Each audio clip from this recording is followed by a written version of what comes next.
إن الحمد لله نحمده ونستعينه ونستغفره ونعوذ بالله من شرور أنفسنا وسيئات أعمالنا من يهده الله فلا مضل له ومن يضلله فلا هادي له وأشهد أن لا إله إلا الله وحده لا شريك له وأشهد أن محمدا عبده ورسوله أما بعد۔ محترم بھائیوں، پیاری ماں اور بہنوں، الحمدللہ آج کو ہمارے 23 روزے مکمل ہوئے۔ اللہ تعالیٰ سے دعا ہے کہ اللہ تعالیٰ ہمارے روزوں کو اور ہمارے قیام اللیل کو قبول فرمائے اور ان کے بدلے میں دنیا اور آخرت کی کامیابی اللہ تعالیٰ ہمیں عطا فرمائے، آمین۔ وما لی، یہ 23واں پارہ ہے۔ اس کے اندر بھی اللہ رب العالمین نے بہت ساری باتیں بتلائی ہیں۔ چند باتیں آج انشاءاللہ اس درس میں ہم معلوم کریں گے۔ اس پارے میں اللہ تعالیٰ نے انبیاء کرام کی خدمت پر خراج تحسین پیش کیا، یعنی شکر گزاری کے کلمات، اچھائی کے کلمات اللہ تعالیٰ نے انبیاء کرام کو پیش کیا۔ حق اور باطل یہ دونوں کا لڑائی، دونوں کی کشمکش پہلے سے جاری ہے۔ ایسے موقع پر انبیاء کا رول بہت زیادہ رہا ہے۔ مصیبتوں کو اٹھائے، مخالفتوں کو برداشت کیے، سازشوں کو برداشت کیے، لیکن ظالموں کے کانوں تک جو ہے توحید کی آواز کو پہنچاتے رہے۔ تو اللہ تعالیٰ نے اس بارے میں حضرت نوح علیہ السلام، ابراہیم علیہ السلام، حضرت موسیٰ علیہ السلام، حضرت ہارون، حضرت الیاس، حضرت لوط، حضرت یونس علیہ السلام کا تذکرہ فرما کر ان پر سلام بھیجا۔ اصل میں اللہ رب العالمین کی یہ سنت ہم سب کے لیے ایک پیغام ہے کہ جو بھی خدمت گزاری کرتے ہیں، خدمت گزار ہوتے ہیں، ایسے لوگوں کی شکر گزاری کے کلمات، ہمت افزائی ان کی ہوتے رہنا چاہیے، خدمت پر خراج تحسین پیش کرتے رہنا چاہیے۔ کسی آدمی کے پاس ہنر ہے، وہ ہنر سے لوگوں کو فائدہ پہنچاتا ہے، تو لوگ فائدہ اٹھاتے رہتے ہیں، اٹھاتے آخرکار بہت کم لوگ ایسے ہوتے ہیں جو ان کی خدمات کا اعتراف کرتے ہیں کہ ہاں ان کے ذریعے سے ہمیں فائدہ ہوا۔ یہ اللہ کی سنت ہے کہ انبیاء اکرام نے خوب محنت کی تو انبیاء اکرام پر اللہ تعالیٰ نے سلامت بھیجا۔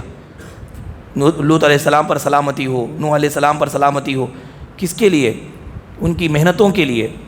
لیکن کتنے ایسے جاہل لوگ ہیں جو انبیاء کے وارث جو علماء ہیں، یہ علماء کو ان کی بڑی عمر میں بوڑھے ہو جانے کے بعد، ساری زندگی دین اسلام کی خدمت میں کٹتی ہے، بوڑھے ہو جانے کے بعد اعزازات نہیں الزامات سے نوازتے ہیں، اور ان کو نوازتے تمغے نہیں بلکہ تہمتوں سے نوازتے ہیں، تہمتیں دیتے ہیں، الزامات دیتے ہیں۔ یہ بہت مجرمانہ رویہ ہے، اللہ رب العالمین کے پاس اس کا مواخذہ ہوگا۔ اس کے بعد عقل مندوں کی صفات اللہ تعالیٰ نے بتلائی۔ عقل مند کون ہے؟ ایک تو طاغوت سے بچنے والے، شرک اور بدعات سے بچ کر کے رہنے والے، اور ہمیشہ اللہ کی طرف رجوع کرنے والے۔ زندگی کے اندر کوئی بھی معاملہ آ جائے، دنیاوی معاملہ، دینی معاملہ، فوراً اللہ کی طرف رجوع کرنا۔ ہمارے نبی کی یہ عادت تھی کہ اذا حزبہ امر صلی، کہ جب بھی کوئی پریشانی اللہ کے رسول کو لاحق ہوتی تو نماز کی طرف آ جاتے، اللہ کی طرف رجوع ہونے والے، اور اللہ کی بات کو کان لگا کر سن کر اچھی بات پر عمل کرنے والے، یہ عقل مند لوگ ہیں۔ اللہ نے فرمایا والذین اجتنبوا الطاغوت ان یعبدوها وانابوا الی اللہ لهم البشری فبشر عباد، ان کے لیے خوشخبری ہے۔ الذین یستمعون القول، اللہ تعالیٰ کی بات کو غور سے سنتے ہیں، فیتبعون احسنہ، اچھے انداز میں اس کی پیروی کرتے ہیں، اس کی اتباع کرتے ہیں۔ آخر میں اللہ تعالیٰ نے دو صفات کہا، اولئک ھداھم اللہ، یہی وہ لوگ ہیں جن کو اللہ تعالیٰ ہدایت دے دیا ہے، واولئک ھم اولو الالباب، اور یہ عقل مند لوگ ہیں۔ عقل مند کون ہے؟ تو شرک سے بچنے والے، ہر معاملے میں اللہ کی طرف رجوع کرنے والے، اور اللہ تعالیٰ کی بات کو غور سے سن کر اس پر عمل کرنے والے، یہ عقل مند لوگ ہیں۔ اس کے بعد اس بارے کے اندر سورہ یاسین میں اللہ تعالیٰ نے جنت کے بارے میں کہا، ایک ایسی جگہ جہاں پر خواہش کے مطابق ہر چیز انسان کو ملے گی۔ وہ جگہ کون سی ہے؟ وہ جگہ جنت ہے۔ ہر چیز جو ہماری خواہش کے مطابق ہے وہ سب ملے گی۔ دنیا میں تو انسان کو سب کچھ اس کے خواہش کے مطابق نہیں ملتا، کیونکہ انسان کی خواہشیں لامحدود ہے۔ لامحدود خواہشات کی تکمیل کے لیے لامحدود زندگی درکار ہے، اور وہ لامحدود زندگی دنیا کی زندگی نہیں ہے، آخرت کی زندگی ہے۔ تو یہ جنت میں انسان کی خواہش کے مطابق اس کو ملے گا، اور ساتھ ساتھ اللہ رب العالمین جو کہ رحیم ہے اس کی طرف سے سلامتی بھی ان کو ملے گی۔ اس کے بعد اللہ تعالیٰ نے ایک بات بیان فرمائی، وقتی مصیبت کسی پر آئی اور وہ آدمی وقتی مصیبت آنے پر اللہ کو پکارا، اللہ نے اس کی مصیبت کو دور کر دیا، پھر یہ اللہ کو بھول گیا، یہ ایک آدمی ہے۔ اور ایک آدمی ہے قیام میں، سجدوں میں، راتوں میں اٹھ کر کے اللہ تبارک و تعالیٰ کی عبادت کرتا رہتا ہے، اللہ تعالیٰ سے امید لگائے رکھتا ہے، یہ ایک قسم کے لوگ ہیں۔ اللہ نے فرمایا یہ دونوں کا مقام و مرتبہ ایک جیسا نہیں ہے۔ وقتی مصیبت آئی، اللہ تعالیٰ سے لو لگایا، اللہ نے اس کو دور کر دیا، بے شک اللہ ہی نے اس کو دور کیا، لیکن اس کا مقام اللہ کے نزدیک اس جیسا نہیں ہے۔ جو راتوں میں تہجد میں اٹھتا ہے، قیام کرتا ہے، سجدے کرتا ہے، اس کا مقام الگ ہی ہے۔ یہ دونوں کا مقام بہت الگ ہے۔ تو ایک بندے مومن کو اللہ تعالیٰ سے خصوصی تعلق ہونا چاہیے، خصوصی تعلق راتوں میں اٹھ کر کے آدمی اگر نماز پڑھتا ہے، دعائیں کرتا ہے تو اللہ سے خصوصی تعلق ہے۔ اس کے بعد فرمایا اللہ کے بندوں اور بندیوں پر عبادت فرض ہے، عبادت کرنا فرض ہے۔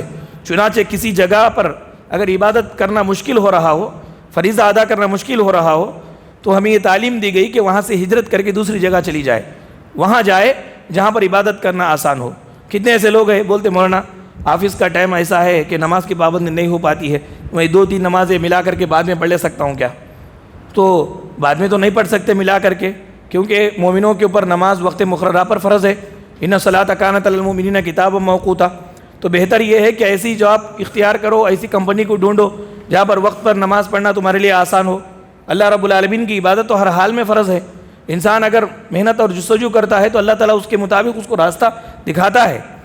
تو یہ نہیں کہ اللہ تبارک و تعالیٰ کے دین کو ہمارے خواہشات کے مطابق ہم میلٹ کر دیں، بلکہ اللہ تعالیٰ کے دین کے مطابق ہم اپنے آپ کو جھکائیں، یہ اصل اسلام چاہتا ہے۔ فرمایا قل یا عبادی الذین آمنوا اتقوا ربکم، اے حبیب میرے بندوں سے کہہ دو کہ تم اپنے رب سے ڈرو، للذین احسنوا فی هذه الدنیا حسنہ وارض اللہ واسعہ، کہ دنیا کے اندر اچھے کام کرتے رہو اور اللہ تعالیٰ کی زمین بڑی لمبی ہے۔ یہاں پر اگر تمہارے روزی روٹی کا انتظام میں اگر اللہ تبارک و تعالیٰ کی عبادت چھوٹ رہی ہے تو کہیں دوسری جگہ چلے جاؤ جہاں پر اللہ تعالیٰ کی عبادت کرنا آسان ہو، وہاں پر تم کو اللہ تعالیٰ آسانی سے رزق بھی عطا کرے گا۔ اللہ کی زمین بہت بڑی ہے، تھوڑے ایک ہی تھوڑی ہے کہ انسان اسی میں مر جائے، بلکہ وہ اللہ تعالیٰ کی زمین میں گھومے جائے، محنت کرے اور اللہ تعالیٰ کی عبادت کرتا رہے، کیونکہ عبادت یہ فرض چیز ہے۔ اس کے بعد فرمایا مکے کے کافر لوگ ہمارے نبی کی مخالفت کرتے تھے اور قسم قسم کی سازشیں کرتے تھے دعوت کو دبانے کے لیے، توحید کی دعوت کو دبانے کے لیے۔ تو وہ اپنے طور پر یہ سمجھ رہے تھے کہ محمد کی دعوت کو ہم دبا دیں گے، ختم کر دیں گے، محمد کی دعوت صلی اللہ علیہ وسلم ختم ہو جائے گی۔ اللہ رب العالمین نے ایسے لوگوں کو تنبیہ فرمائی، کہا تم کیا ختم کرو گے؟ ہمارے نبی کی دعوت کو تم کیا ختم کر سکو گے؟ وَلَقَدْ سَبَقَتْ كَلِمَتُنَا لِعِبَادِنَا الْمُرْسَلِينَ إِنَّهُمْ لَهُمُ الْمَنْصُورُونَ۔ ہمارے رسولوں کے اوپر ہماری یہ بات ثابت آ چکی ہے کہ رسولوں کی مدد کی جائے گی۔ وَإِنَّ جُنْدَنَا لَهُمُ الْغَالِبُونَ، یہ جو ہمارا لشکر ہے یہی غالب آئے گا۔ آپ تاریخ اٹھا کر کے دیکھ لیں، حق جھکا ہو، حق دبا ہو، آپ تاریخ میں ایسی مثالیں آپ کو کہیں نہیں ملتی۔ ہاں حق پر عمل کرنے والوں کے لیے ان کے اوپر آزمائشیں ضرور آئی، پریشانیاں ضرور آئی، لیکن حق جھکا نہیں ہے، بلکہ حق اپنا لوہا منواتا ہے۔ وقتی طور پر تھوڑی مشکلات ضرور آتے ہیں، لیکن حق ثابت ہو کر کے رہتا ہے، اونچا ہو کر کے رہتا ہے۔ یہ حق کا مزاج ہے کہ اونچا ہوتا ہے۔ اس کے بعد اللہ رب العالمین نے جنت کے مناظر بیان فرمائے۔ یہ مغموم دلوں کا علاج ہے، جن کے دل غم سے بھرے ہوئے ہوں، جنت کی یاد سے دل تازہ ہو جاتے ہیں۔ مایوس لوگوں کے لیے خوشی کا عظیم ذریعہ ہے۔ ہمارے نبی صلی اللہ علیہ وسلم کو جب کبھی اپنے بچے ابراہیم کے انتقال کے بارے میں یاد آتی تو اللہ کے رسول غمزدہ ہو جاتے، لیکن جنت کے اندر دودھ پلانے والے ان کو دودھ پلا رہے ہیں، جنت کے اندر میرے بچے ہیں، تو اللہ کے رسول بشاش ہو جاتے، بہت چالاک ہو جاتے، خوش ہو جاتے۔ یہ مایوس دلوں کا مداوا ہے، جنت کی یاد کرنا۔ اللہ نے فرمایا ان اصحاب الجنت اليوم فی شغل فاکہون، جنتی لوگ جنت کے اندر بہت سارے میووں کے اندر مصروف رہیں گے۔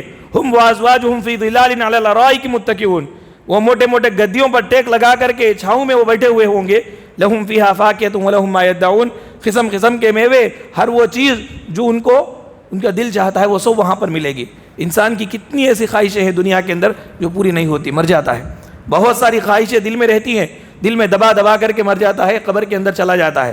لیکن اللہ تعالیٰ کا وعدہ ہے ہم یہ 50 سالہ 60 سالہ زندگی اللہ تعالیٰ کی عبادت میں گزارے، رب چاہی زندگی گزارے تو جنت کے اندر وہ ساری چیزیں اللہ تعالیٰ ہمیں عطا کرے گا جس کو ہمارا نفس چاہے گا، ہمارا دل جو جس چیز کو چاہے گا وہ سب وہاں ملے گی۔ اس کے بعد اس پارے میں قدرت کی چند نشانیاں اللہ نے بیان فرمائی۔ ایک مردہ زمین کو زندہ کرنا، یہ اللہ تعالیٰ کی قدرت کی نشانی ہے۔ وآیۃ لہم الارض المیتہ احییناہا، ایک زمین مردہ ہو چکی ہے، لیکن دیکھتے ہیں کہ جیسے ہی بارش پڑی ہری بھری ہو گئی، زندہ ہو گئی، پھر اس کے اندر جان آ گئی، فصل اگانے والی بن گئی۔ یہ اللہ تبارک و تعالیٰ کی قدرت کی نشانی ہے۔ پھر اس کے بعد ہر چیز کا جوڑا اللہ نے بنایا، ہر چیز کا جوڑا۔ سبحان الذی خلق الازواج کلھا، ہر ایک چیز کا اللہ نے جوڑا بنایا۔ اور یہ بھی کہا کہ جوڑ کا ایک حصہ دوسرے سے جب تک نہیں ملتا مقصد پورا نہیں ہوتا۔ تو اسی طرح دنیا ہے تو دنیا کا جوڑا ہے۔ دنیا کا جوڑ کون سا ہے؟ دنیا کا جوڑ آخرت ہے۔ جب تک یہ دنیا آخرت سے جا کر کے نہیں ملتی دنیا کا مقصد پورا نہیں ہوتا۔ تو یہ جوڑ اللہ تعالیٰ نے بنایا، یہ بھی اللہ کی نشانی ہے۔ ہر چیز میں میل فیمیل ہے، ہر چیز کا جوڑا ہے۔ اس کے بعد رات اللہ تعالیٰ کی نشانی ہے۔ دن کو ختم کر دیتا ہے اللہ تعالیٰ تو رات چھا جاتی ہے، اور سکون کا ذریعہ بھی ہے۔ بہت ساری اچھائیاں اللہ تبارک و تعالیٰ نے رات کے ذریعے سے ہمیں دیا ہے۔ اس کے بعد سورج اور اس کا نظام، سورج جو وقت پہ نکلتا ہے وقت پہ ڈوبتا ہے، اس کا جو نظام ہے یہ بھی اللہ تعالیٰ کی نشانی ہے۔ آخر میں کہا کہ یہ کشتی یہ اللہ کی نشانی ہے۔ پہاڑوں جیسی بڑی بڑی کشتیاں اندر کتنے سامان لے کر کے وہ پانی میں چلتی ہے، چھوٹا پتھر آپ ڈالو پانی میں ڈوب جائے گا، لیکن اتنی بڑی بڑی کشتیاں وہ جو ہے پانی کے سطح پر چلتی ہیں، یہ اللہ تعالیٰ کی نشانی ہے۔ اللہ رب العالمین نے فرمایا کہ وَآیَةٌ لَهُمْ أَنَّا حَمَلْنَا ذُرِّيَّتَهُمْ فِي الْفُلْكِ الْمَشْحُونِ، یہ اللہ تعالیٰ کی نشانی ہے کہ کشتی میں اللہ تعالیٰ نے ان کو اٹھایا۔